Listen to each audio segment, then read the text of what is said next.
estamos aqui assim nos estúdios da costa ocidental, no extremo mais ocidental da Europa, quase a meio distância entre a América e a Europa, no meio do Pai Atlântico que nos vem e tempera suave e meigamente todas as horas do nosso dia.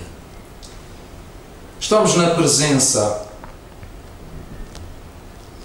dos belos Senhora e Senhor Andreia Nunes e o Senhor João Roque.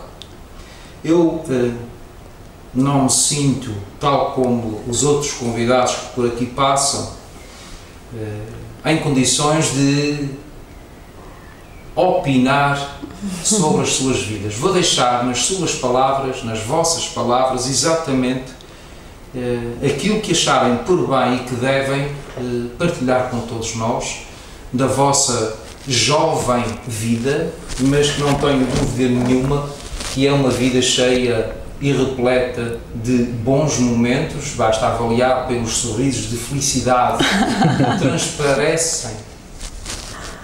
Vou fazer algumas simples e humildes perguntas, as quais só respondem se quiserem. Muito bem, vamos começar pelas senhoras. Andreia Nunes, pouco sei da sua vida, para além de ser jovem e bonita. Sei que trabalha numa instituição com um nome que dá pelo nome de UMAR e que preza pela igualdade de género e direitos humanos para uma sociedade a qual foi posta ao seu dispor para tal. O João Roque, que curiosamente não sei se gosta de rock ou não, mas isso eu é de nos dizer, que é professor e músico. Ora, muito bem, como eu dizia, vamos começar pelas senhoras. Andreia, se quiser partilhar com todos nós onde nasceu e como foi a sua infância. Então, eu nasci na Venda do Sebo, freguesia de Olvoei, concelho de Santa Combadão, distrito de Viseu. Santa Combadão é a terra do Salazar, Salazar que não era muito amigo dos direitos das mulheres, nem da igualdade de género, mas ainda assim nasceu em Santa Combadão. A minha infância foi passada lá a cantar e a dançar. Muito bem, eu ia perguntar exatamente isso daqui a pouquinho, mas já não tem nenhum sentido, porque por a sua afirmação quer dizer que a música sempre fez parte de si, desde a infância, não é? Sim, eu comecei a dançar, tinha muito gosto pela dança e acho que foi a minha mãe que um dia interrompeu um ensaio em que eu estava a dançar e me disse: espera, eu acho que tu sabes também qualquer coisa de cantar. E então comecei a ter aulas de música desde muito pequenina, tocava cavaquinho, tocava flauta, órgão, não estudava muito, é verdade. Não sei se o professor de música da altura vai ver este vídeo, mas eu admito hoje em dia que não era a aluna de música mais estudiosa, mas sim, desde criança que tenho esta ligação à música, primeiro com a dança e depois com o canto. Mas e então, que idade é que a Andreia tinha quando isso aconteceu? Muito jovem? Sim, sim, devia ter se calhar 10 anos, 11 anos, muito sim. Jovem. Quer dizer, ela tem pouco mais do que isso. Exato. Ora, muito bem. Passado esse tempo, é certo que todos nós, ou quase todos, temos aquele período dito conhecido pela escolaridade obrigatória.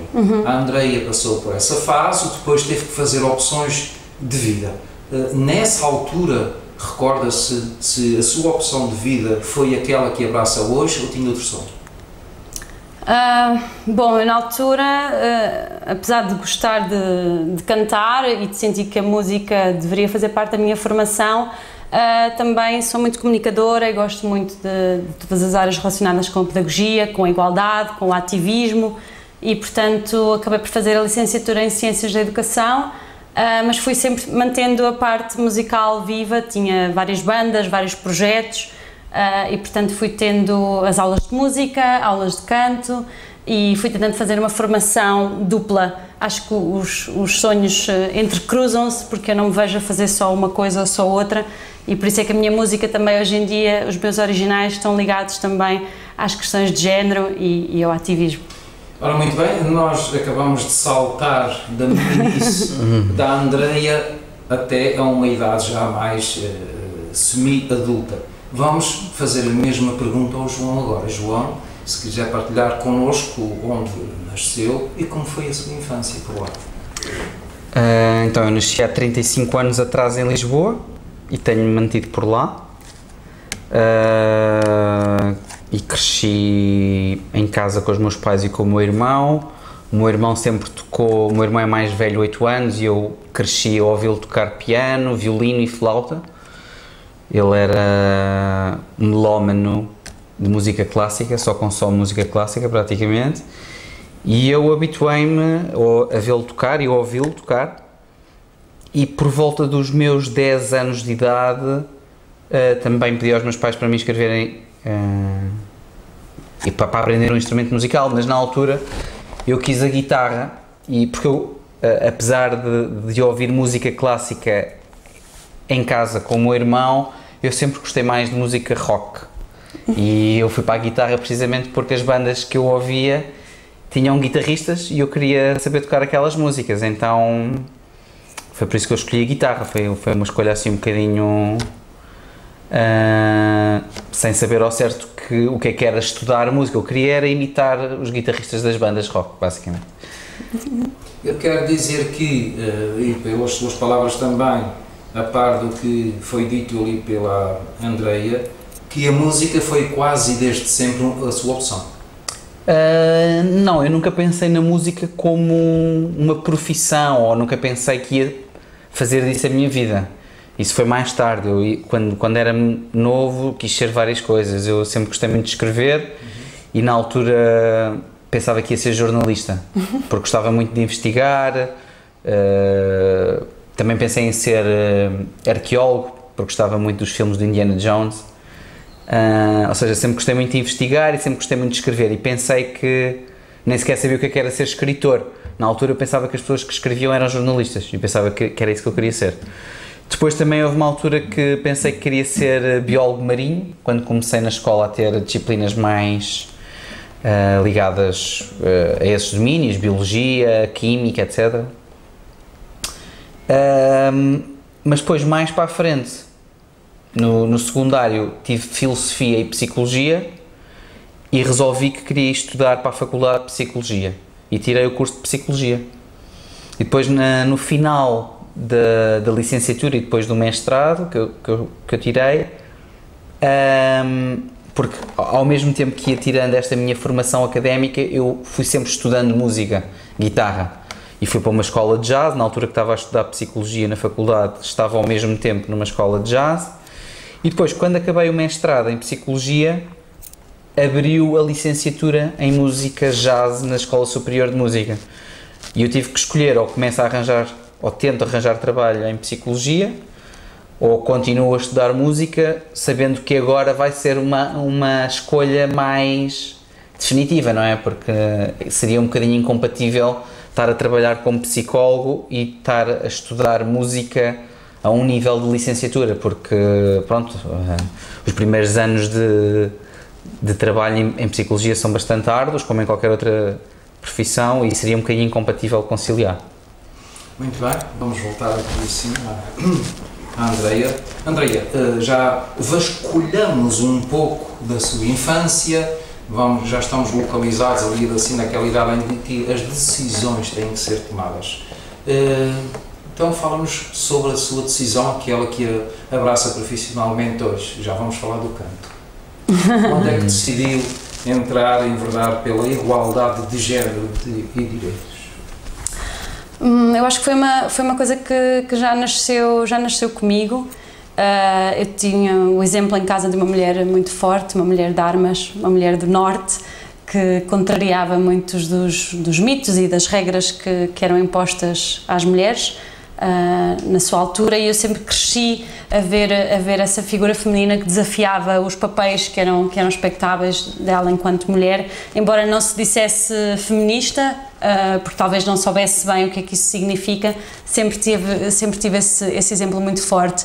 E depois da licenciatura estive no Porto a estudar e fiz uma pós-graduação em Prevenção da Violência e Igualdade de Género, e foi aí que contactei com esta realidade das questões de igualdade de género, do porquê de se falar nelas ainda nos dias de hoje, e conheci a instituição em que hoje trabalho, o MAR, União de Mulheres Alternativa e Resposta. Juntei-me a elas a fazer voluntariado nas escolas e comecei a perceber que queria investir nesta área também, e portanto juntar as ciências da educação e a pedagogia às questões de género, e portanto hoje em dia trabalho com crianças e jovens nas escolas, as questões de direitos humanos, igualdade de género, recorrendo a ferramentas artísticas, entre elas a música, o teatro, e portanto todas as artes que as turmas e os alunos e alunas quiserem trabalhar.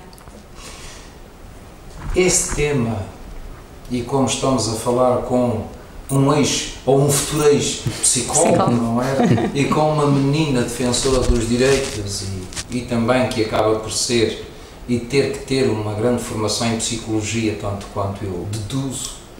Sim. Se puder e quiser divulgar um pouco, abrir um pouquinho do véu, como é que vai os nossos jovens?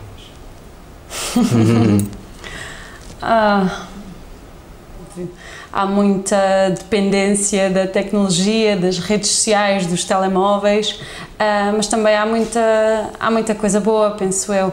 Há muita criatividade, há muito acesso facilitado a outros mundos, a outras culturas. E penso que os nossos jovens, quando são acompanhados desde muito pequeninos, porque é importante que esta prevenção e que esta intervenção se faça desde o jardim de infância, têm muito para nos dar e muito para nos ensinar também sobre os novos papéis de rapazes e raparigas, sobre o quebrar essas regras que sempre nos foram impostas, e acho que cada vez mais assisto à formação de jovens crianças e adolescentes que têm a ousadia de fazer diferente e de serem diferentes, e é para esse mundo que também trabalhamos. Trabalhando nessa área com afincada vontade, não devido nada, existe algum padrão que a Andreia nos possa dizer? Quais são os objetivos principais dos jovens atualmente? Existe algo em comum que se possa olhar? A maioria, uma boa parte, tem este objetivo de vida. Gostariam de... Consegue-se chegar lá por aqui? Tenho a ideia que muitos jovens ainda estão um pouquinho perdidos quanto a quem querem ser e ao que é que querem fazer. Acho que também muito disso é resultado do nosso sistema educativo e da cultura que temos numa idade muito precoce, dos jovens logo ao 12º ano terem que decidir a área que querem seguir e a profissão, antecipar a profissão que querem seguir, e sei que existem outros países e outras culturas onde é mais comum alguns jovens tirarem 1 ano ou 2 a seguir à escolaridade obrigatória para viajar por outros países, conhecer outras pessoas, conhecer várias profissões, andar de mochila às costas a explorar e a tornarem-se homens e mulheres mais maduros, e depois então a terem uma ideia mais aberta do que é das possibilidades que existem, e então aí escolher. E cá existe muita cultura de não vais perder 1 ano, não vais ficar para trás, e os teus colegas já estão na universidade e tu não. E penso que muitos jovens são empurrados para uma altura de decisões, e a questão das médias, não tenho média para entrar naquele curso e portanto vou para o outro, e é pena, porque gostava que fosse um sistema mais fluido e que houvesse mais essa cultura de explorar primeiro várias possibilidades e depois então escolher. E eu vou fazer a pergunta oposta: e de que é que esses mesmos jovens reclamam da nossa sociedade? Também se consegue fazer um paralelo de que é que a sua maioria os reclamam? Talvez, no contexto em que eu estou muitas vezes com eles, reclamam da excessiva carga horária da escola.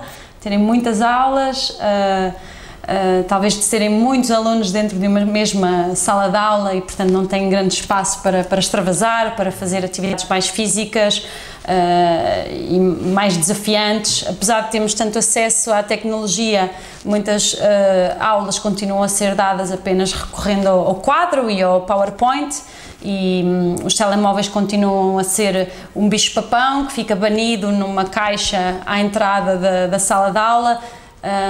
E, portanto, falta este aproveitar do interesse dos jovens pelas novas tecnologias para as usar em prol da educação. Por outro lado, o programa que os professores e professoras têm que cumprir hoje em dia é tão grande e tão rígido que qualquer atividade fora do vulgar rouba muito tempo e tempo que é precioso para dar aquela matéria e para fazer cumprir o programa, e, portanto, acho que falta ouvir mais as reclamações dos jovens, e os jovens falta também darem valor àquilo que têm, porque muitos deles, se calhar, têm pais e mães a quem não foi possível estudar e concluir a escolaridade até à universidade, portanto falta dar de um lado e do outro. Muitíssimo bem. João, na tua área, acabaste os estudos, portanto, homem formado e com obrigações e para com a vida. O que é que o João nos conta a partir dessa altura, de onde é que enverdaste, o que é que andaste a fazer? Então, a partir do momento em que eu acabei o curso de Psicologia, tomei a decisão de empenhar-me a fundo na minha formação como músico, e tirei a licenciatura na Escola Superior de Música, na área de jazz. E desde então que tenho trabalhado como músico em projetos, a tocar.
Mas também a dar aulas, não é?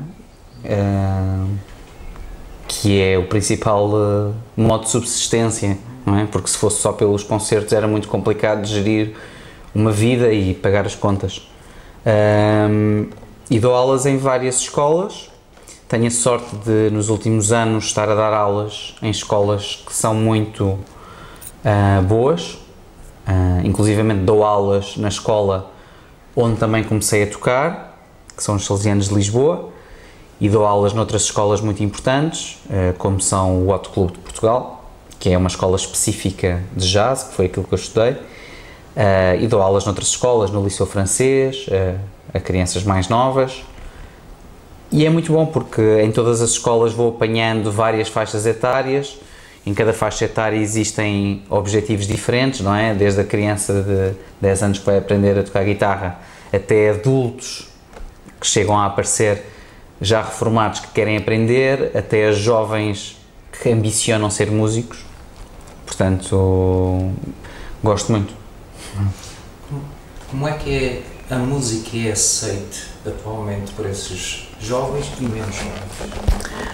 Sim, sim. Muitas vezes, em algumas escolas, quando as crianças chegam muito novas, vemos que não é de todo do interesse delas estar lá, que é quase uma imposição dos pais, porque acham bom, e as crianças terem um acesso à música e aprenderem um instrumento musical.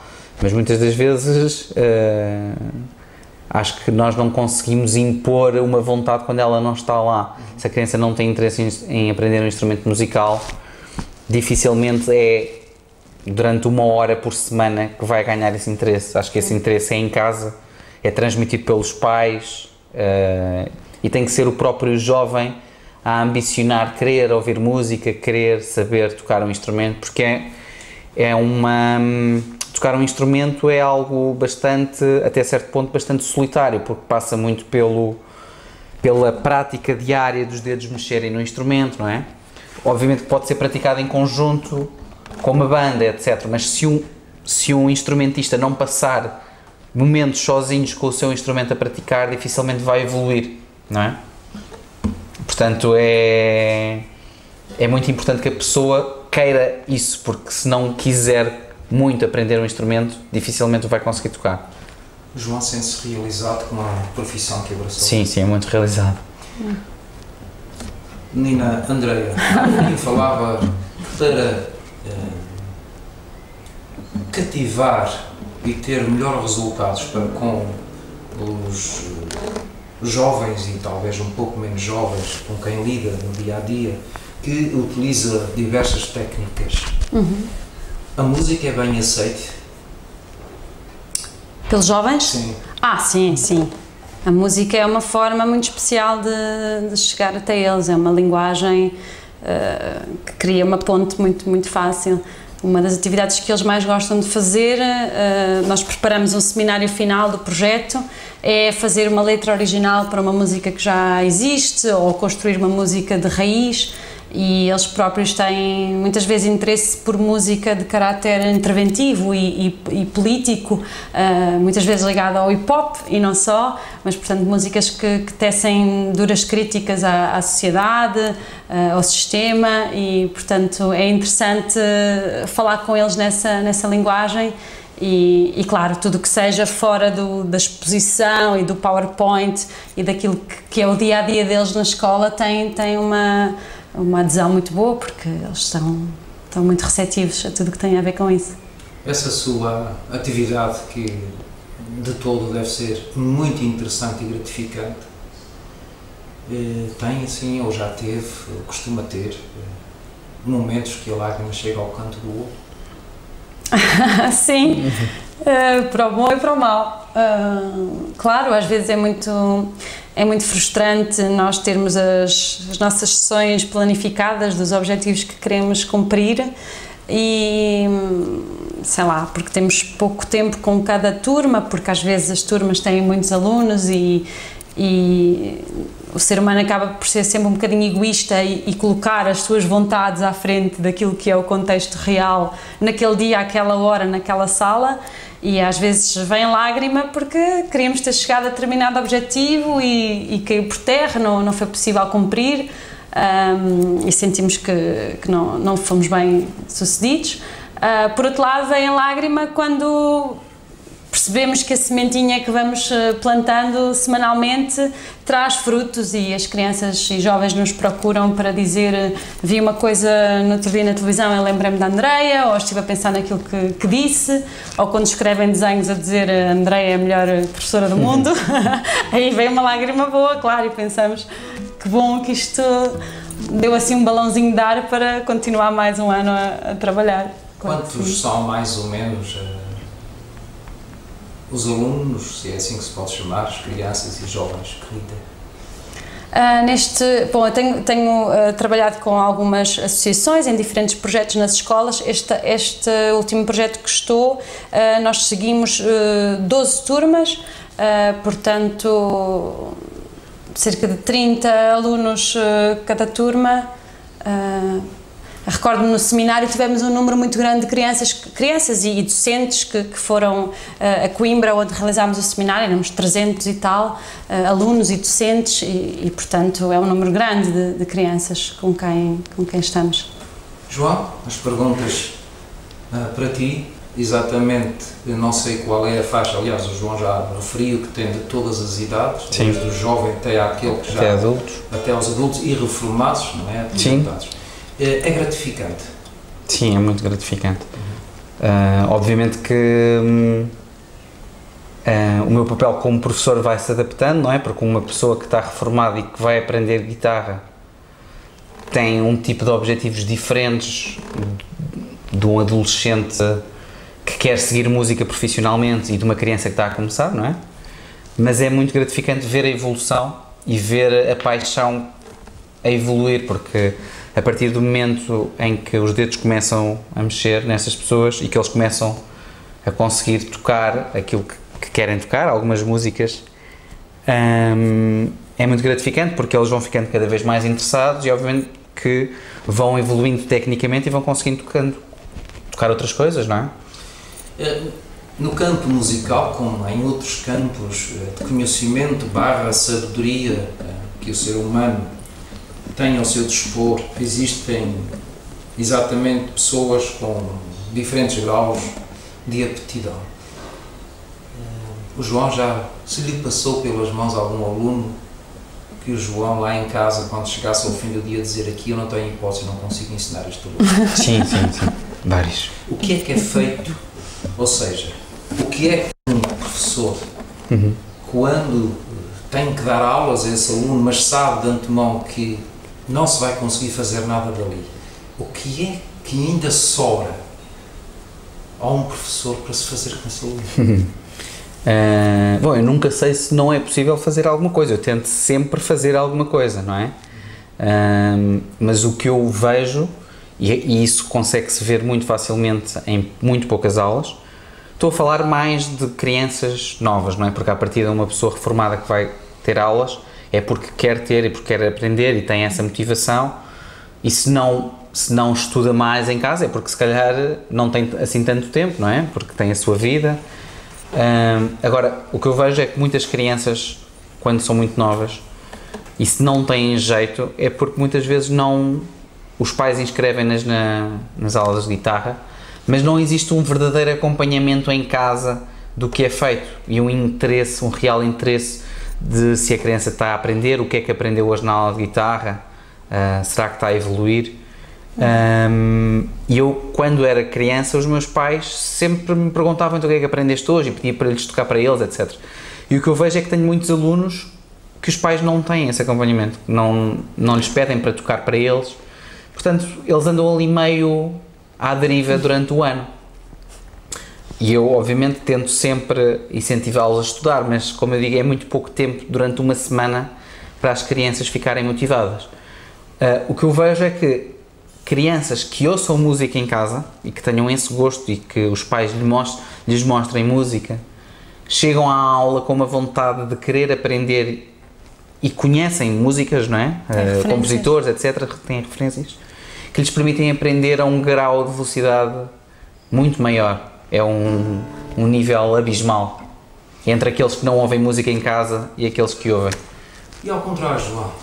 O João receber um aluno e ao final de uma semana ou de um mês o João lá em casa desabafar ali com a Andreia ou mesmo pensar, uau, eu ainda vou ter que aprender com ele? Sim, já existem alguns miúdos que parecem autênticos prodígios, porque lá está, como têm tanto acompanhamento em casa e ouvem tanta música, têm imensa facilidade e querem aprender sempre mais e estudam por eles, não é? A partir do momento em que uma pessoa adquire certas competências técnicas, depois o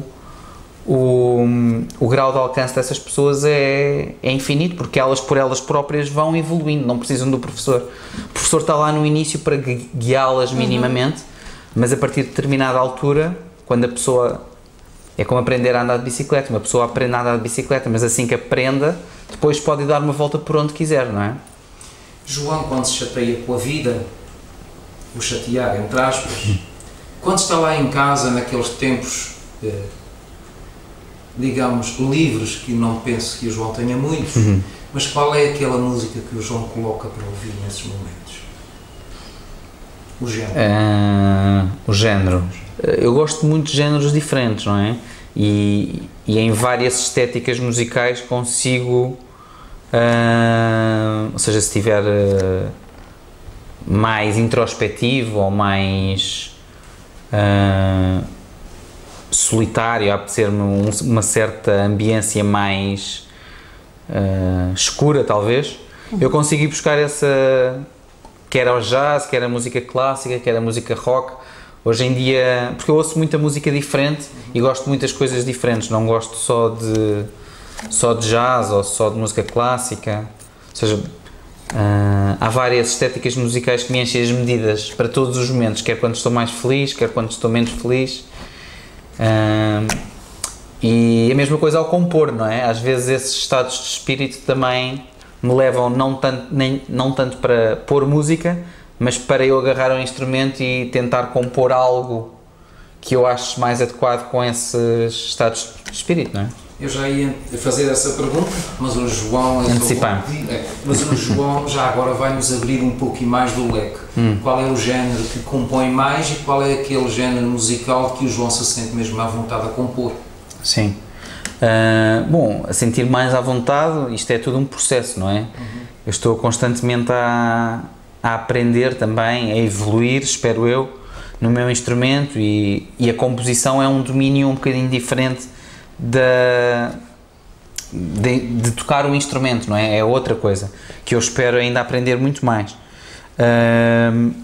Mas quer dizer, eu tenho um projeto de música original que tem o meu apelido, Rock, e que na verdade é um pouco uma brincadeira, para além de ser o meu apelido, porque é música instrumental que eu relaciono, se calhar, e como tem improvisação, mais com o domínio da música jazz, não é? Que é música improvisada, mas por outro lado, como eu gosto muito da estética rock,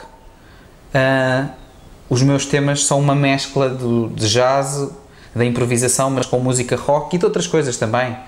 Há música mais folk, há temas mais folk, portanto é uma mistura de várias influências, mas eu diria que assim, no âmbito geral, como em todos os temas há improvisação, seria música jazz.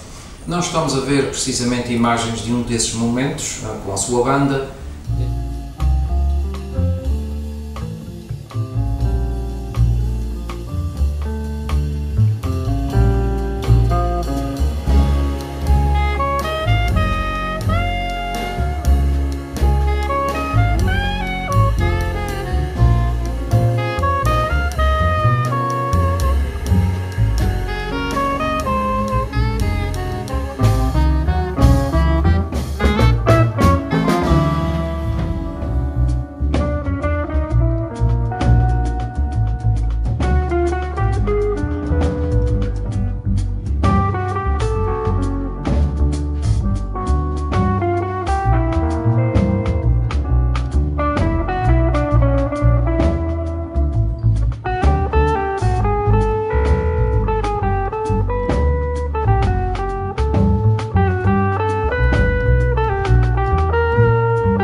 frequente ser convidado e já agora fala-nos também da sua banda, quantos elementos são, fala-nos um pouco disso. Sim, eu toco com vários projetos e com vários outros músicos, não é? É uma coisa bastante comum na música jazz, mas não só, ser participante em vários projetos. Neste projeto específico, no meu projeto rock, tenho um CD que gravei com a formação de quarteto, não quer dizer que os futuros não sejam com outras formações, mas este primeiro foi em quarteto, comigo nas guitarras, quer guitarra elétrica, quer guitarra de cordas de aço. Depois tem outro músico que é o João Capinha, que toca saxofones, soprano, alto e também clarinete baixo em alguns temas. O Chico Santos toca contrabaixo e o João Rijo atualmente toca bateria. E mesmo para finalizarmos esta parte musical e da vida de cada um de vós, há uma pergunta que tem que ser feita. Isso é esta veia musical que vem lá desde a criancice, é uma herança de família ou isto veio mesmo só com o João e o João aperfeiçoou? Não, eu cresci em casa com o meu irmão a tocar bastante piano, mas principalmente piano, mas também violino e flauta. Mas era uma herança de música clássica. Os meus pais sempre gostaram muito de música, mas não tocam. Mas sempre nos levaram a concertos e fomentaram bastante a nossa aprendizagem artística. Não só música, mas sempre nos levaram a exposições de arte, concertos, teatro, etc. Mas sim, o meu irmão sempre foi uma influência desde muito novo, não é? Mas como eram 8 anos de diferença, eu sempre fui, se calhar fui o irmão mais novo e era um bocado chato, porque na altura que eu queria brincar, o meu irmão já era adolescente, não é? E era o irmão mais novo. E também as estéticas musicais sempre, ou seja, nunca... Eu comecei até por tocar guitarra clássica, mas a minha ambição era copiar as bandas que eu gostava na altura quando era adolescente, que eram bandas de música rock. Portanto, a música clássica sempre foi deixada um bocadinho à parte. Sendo que eu atualmente faço concertos de música clássica, por exemplo, enquanto recitam poesia, espetáculos de música e poesia, faço recitais de música clássica. Mas pronto, é também para eu não perder a minha técnica, que são técnicas diferentes, não é? E porque gosto também dessas músicas e dá-me prazer estar a estudá-las e tocá-las. Mas profissionalmente não me movo tanto nesse campo, movo mais no campo da música jazz. Existe algum nome daquele ilustre compositor / músico a nível ou mundial ou mesmo Portugal que o João queira partilhar connosco? Algum nome? Algum nome assim que o João admire muito? Ou vai? São muitos. Mas há um guitarrista que eu gosto muito, que é o Bill Frisell, que é um guitarrista americano e que ao longo do seu percurso, o senhor deve ter 65 anos talvez, por aí, ao longo do seu percurso teve muitos projetos de música muito diferentes, não é? Desde projetos de música mais rock, até mais country, até mais jazz mainstream, até free jazz, ou seja, é um músico muito eclético e eu gosto desse ecletismo porque eu também gosto muito da música diferente e gostava de, nas minhas composições, trazer essa bagagem toda e não ser só aquele músico que só faz aquilo ou só gosta daquilo. Eu, como gosto de muitas coisas, gostava que a minha música também respirasse essas várias influências. Muito bem, Andreia. Como é que se comportam os seus alunos quando ouvem aquela voz de sereia que assim tem? Na verdade, acho que não tenho cantado tanto para eles quanto deveria. Eles vão pedindo, mas tem sido pouco tempo e, na verdade, o projeto é mais sobre eles do que sobre mim e, portanto, eu tenho-me esforçado mais para manter a minha voz só como guia e que sejam as deles a ouvir-se. Mas, de vez em quando eu peço para falarem mais baixinho, porque eu não posso cansar a voz que sou cantora e tenho um concerto daí a pouco tempo, eles fazem-me provar que sou então cantora e pedem-me para cantar qualquer coisa da Rihanna ou alguém que estejam a ouvir naquele momento e depois normalmente elogiam. Às vezes também fazem uma careta tipo, não foi muito bom, mas pronto. Com que idade é que o canto entrou mais a sério?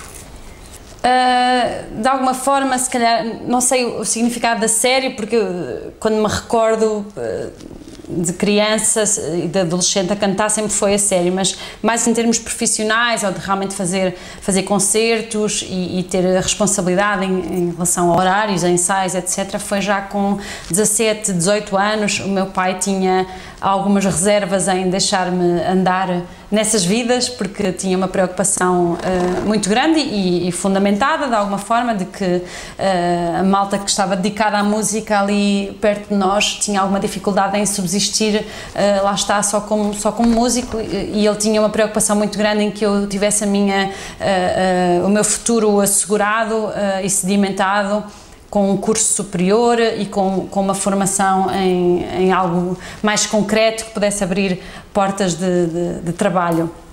E, portanto, na altura também não havia a oferta que há hoje em termos de cursos superiores na área da música e nem a música estava tão bem cotada como se calhar está neste momento, ou pelo menos na região onde eu me movo agora, que é diferente, não é, de Lisboa para a Venda do Sebo. E, portanto, ele tinha algumas reservas quanto a deixar-me entrar neste mundo. A modos que eu, quando entrei ali nos 17, 18 anos, bati o pé e disse, mas eu quero e eu vou.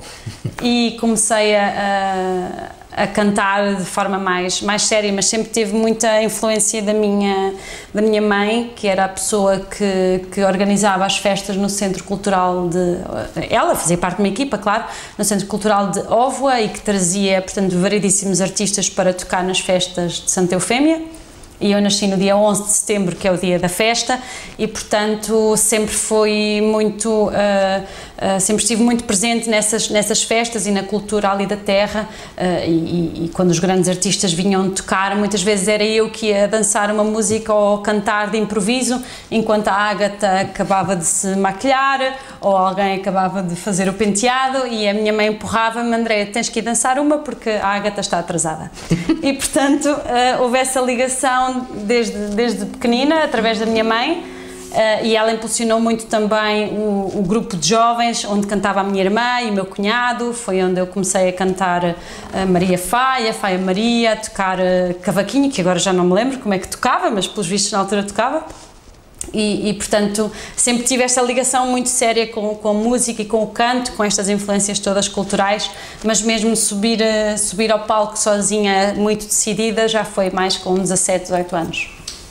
Pronto, o assento é de que a música faz parte integrante e inseparável da vida diária da Andreia. Quais são os géneros que a Andreia abraça?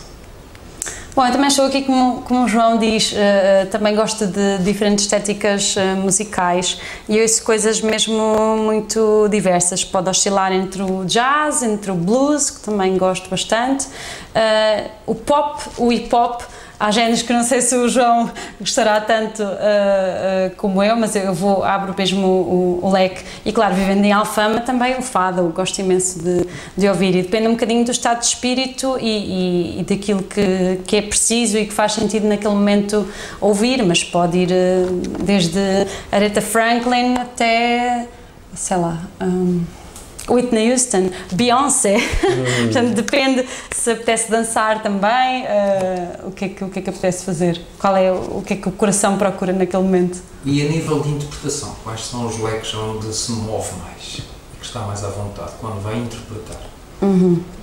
Eu tenho algum problema com essas fronteiras, até porque eu própria talvez não tenha uma linguagem musical que me permita definir-me assim com muita segurança, mas penso que instintivamente gosto muito da área do blues e do jazz e portanto tem sido esse o caminho que estou mais ou menos a traçar.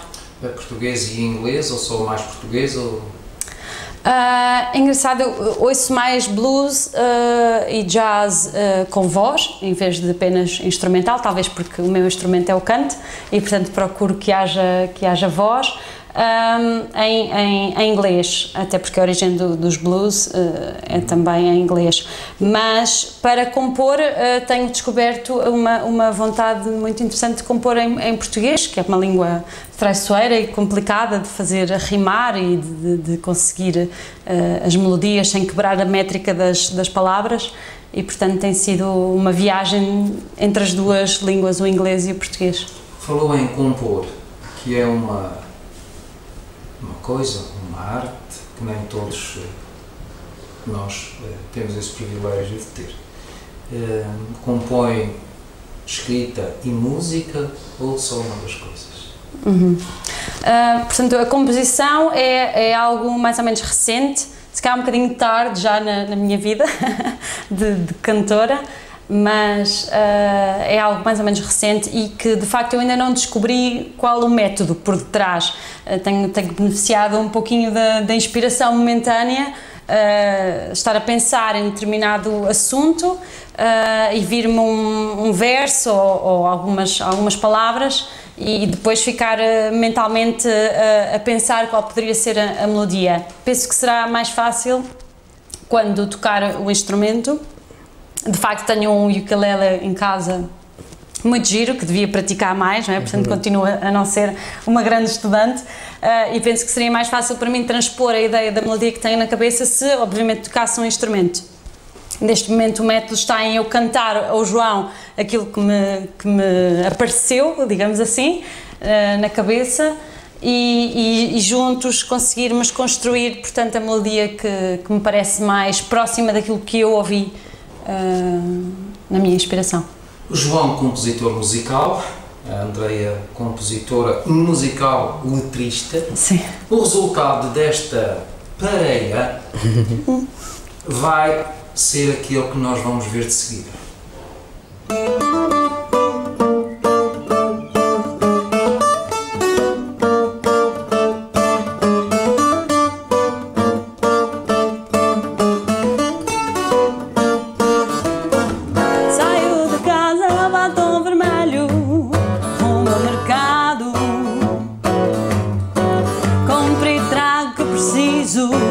Um saco de cada lado. Sinto-me bem confiante, isso nota-se no andar. Caminho alguns metros e paro, espantada a escutar. Poesia de andar-me, poesia de andar-me. Dobra a língua, tu não sabes recitar. Poesia de andar-me, poesia de andar-me. Deixa daí, vai ajudar. Talvez eu aceite jantar. Discutir Fernando Pessoa, música jazz. Eu sei que um homem por vezes sucumbe à pressão. Talvez tivesses só a querer ser engraçado e com sorte até és casado. Mas poeta, nós sabemos que se te der bola vais ficar envergonhado. Então engola a poesia barata, fica ocupado. Poesia de andar-me, poesia de andar-me. Morde a língua, poeta, tu não sabes recitar. Poesia de andar-me, poesia de andar-me. Deixa daí, vai-me ajudar. Talvez eu aceite jantar. Discutir Fernando Pessoa, música jazz. Parava não dei, parava não dei, parava não dei.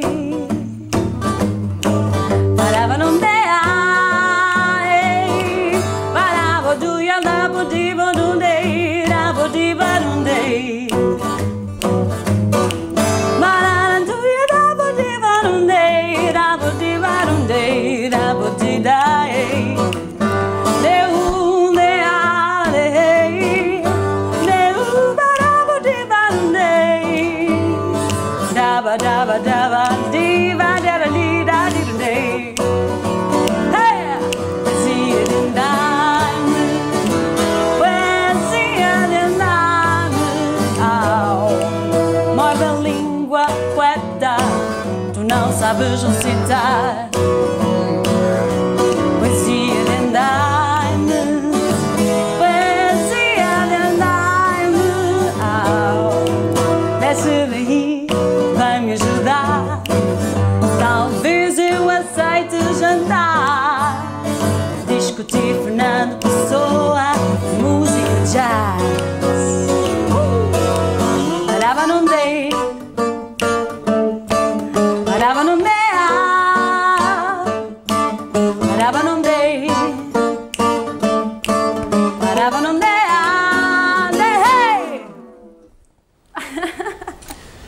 Andreia e João. Curiosamente, o João é João Rock e que gosta de rock. Exatamente. Entre outras coisas.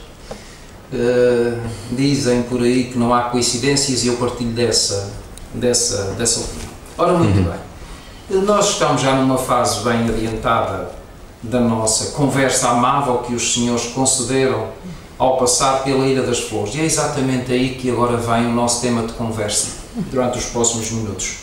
Viagens. O que é que vos trouxe? É este longínquo vãozinho no meio do oceano. Como é que está? Terrãozinho O que é que mesmo. vos impulsionou até cá? Queres contar? Cadê tu? Meu amigo é teu. Diz? Ok. Portanto, nós já conhecemos algumas ilhas dos Açores e temos um amigo que é o Luís Rosário, que encontramos a determinada altura no aeroporto de São Jorge.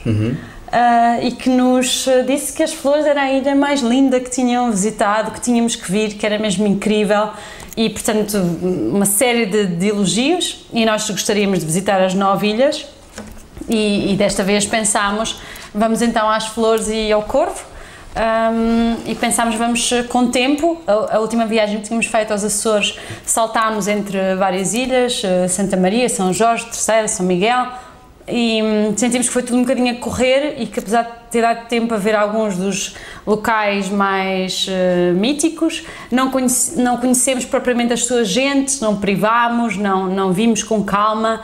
Então desta vez pensámos, segundo os elogios do Luís Rosário e da sua companheira Joana, que tínhamos que vir com tempo para apreciar. Então decidimos 15 dias nas Flores, com uma visita ao Corvo, que é aqui tão perto e tinha mesmo que ser, e foi isso que nos motivou. Basicamente foram os elogios do Luís Rosário e, claro, o acesso à internet, que permitiu comprovar por fotografia e vídeo que o que o Luís dizia era verdade, que era fantástico. E essa afirmação desse vosso amigo Luís ficou desfraudada com a vossa presença na ilha ou nem tanto?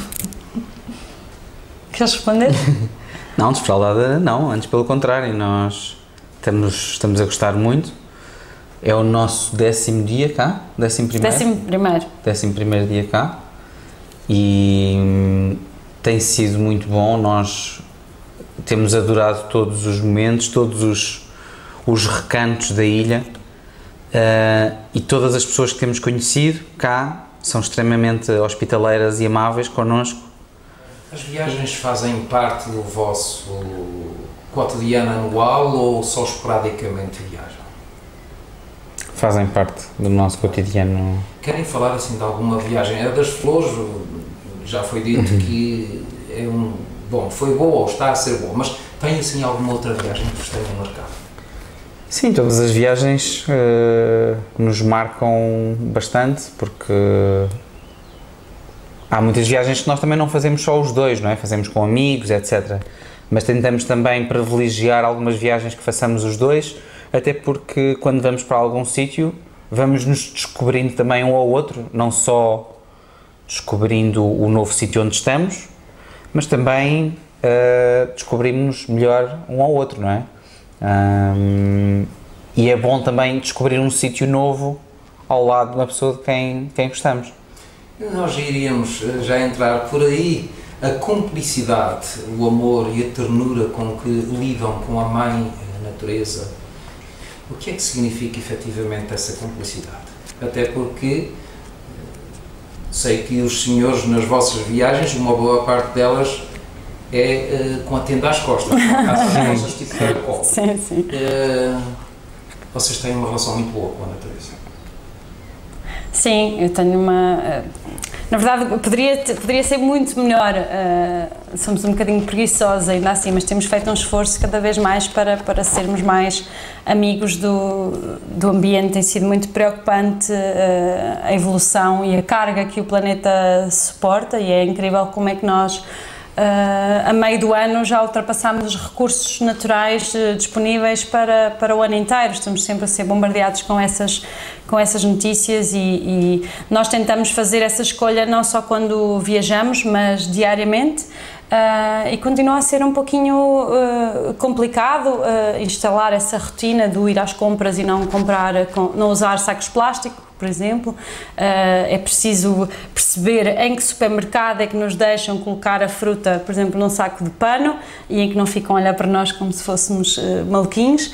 Portanto, essas pequenas escolhas no dia-a-dia de não comprar água engarrafada, sempre que possível encher uma garrafa reutilizável, tentar deixar os sítios onde acampamos, obviamente, como os encontramos, ou melhores, e partilhar dos recursos que temos. Aqui tem sido fantástico observar peixinhos.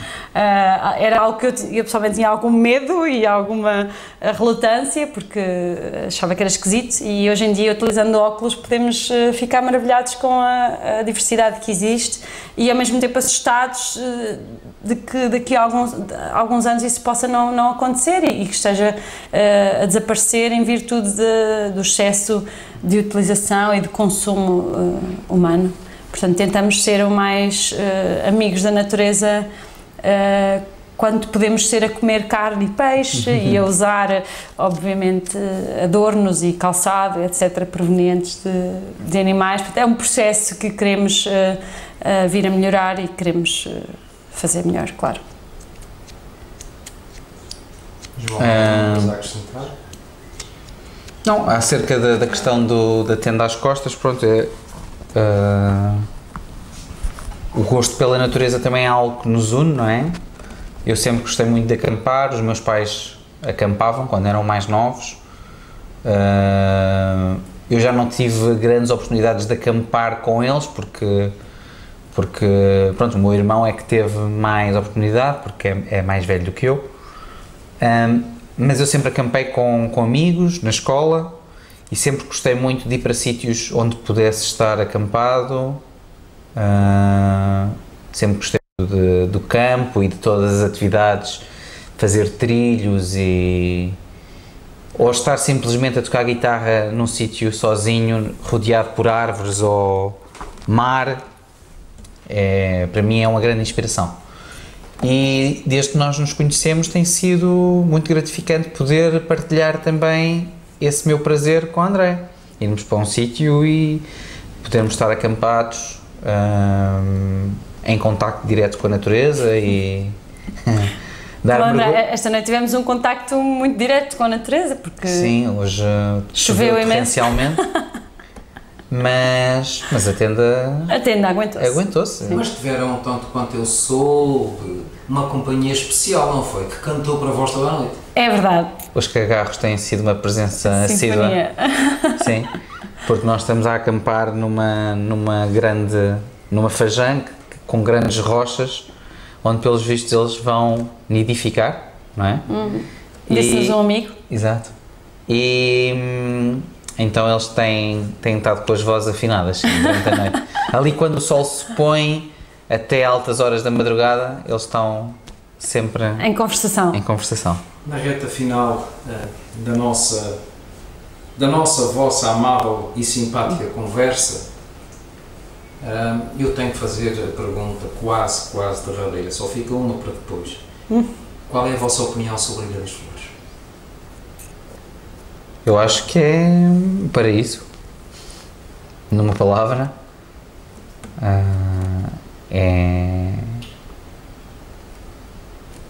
é um sítio onde se vê a força da natureza no seu máximo portento, não é? Sim, cada curva da estrada ou cada caminho a pé, uma pessoa fica... É uma... E já estivemos em outras ilhas dos Açores, Sim, igualmente também gostámos belas, mas aqui realmente a presença da natureza e das paisagens quase intocáveis é notória. Sim, a quantidade de verdes que existem quando uma pessoa olha para é incrível, pronto. E depois, claro, as pessoas que temos conhecido cá, e embora nem todas possam ser efetivamente cá, nascidas cá, mas se calhar a ilha tem essa mística de juntar de alguma forma pessoas parecidas em alguns dos seus valores, lá está, do respeito pela natureza, do gosto da música e da cultura, e portanto tem sido uma anfitriã, a própria ilha tem sido uma anfitriã incrível, porque nós vamos barrando em novas pessoas que conhecemos na fila de não sei o quê, e quando damos conta tecemos aqui uma teia de amizades incríveis, uns nascidos cá, outros que vieram para cá porque se apaixonaram também pela ilha, e portanto nós estamos mesmo apaixonados pelas flores, é o termo certo. Muito bem, e agora sim é a última parte. Eu sempre deixo ficar um espaço em que peço às pessoas para que, se quiserem deixar ficar uma mensagem, um apelo, algo para todos nós que vão nos ver e ouvir essa vossa conversa. Este é o vosso espaço, estejam à vontade. Bom, o meu apelo é que venham conhecer rapidamente a Ilha das Flores, venham comprovar as suas belezas naturais e a beleza das suas gentes também, e em particular venham conhecer os artesãos José e Luísa, que são extremamente hospitaleiros e que constroem, entre outras, estas maravilhas e outras maravilhas de artesanato incríveis,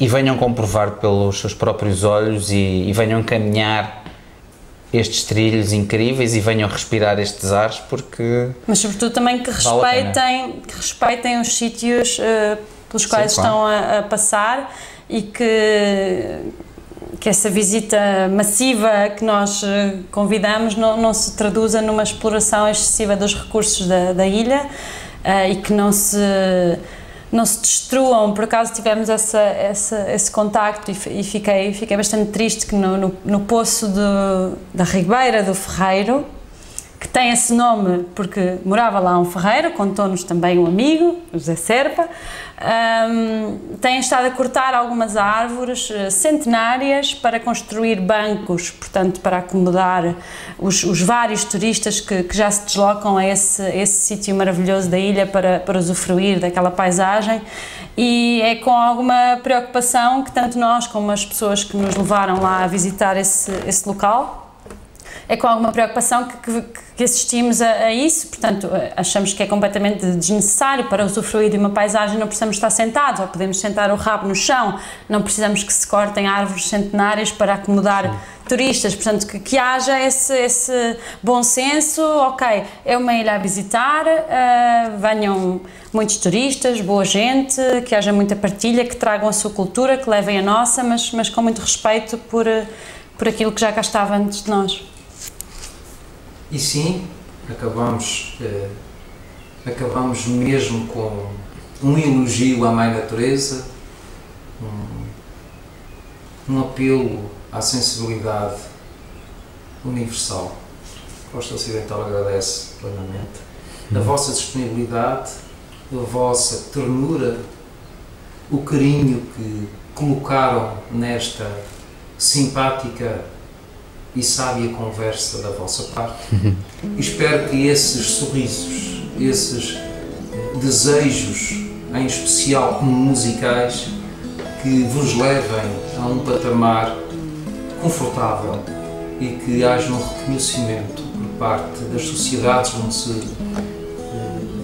onde estão envolvidos desse mesmo valor, desse empenho, e que se desenganem aqueles que acham que a música que não dá trabalho ou que a música que não é arte. Aliás, a música é, sem sombra de dúvida, a única linguagem universal possível. Obrigado.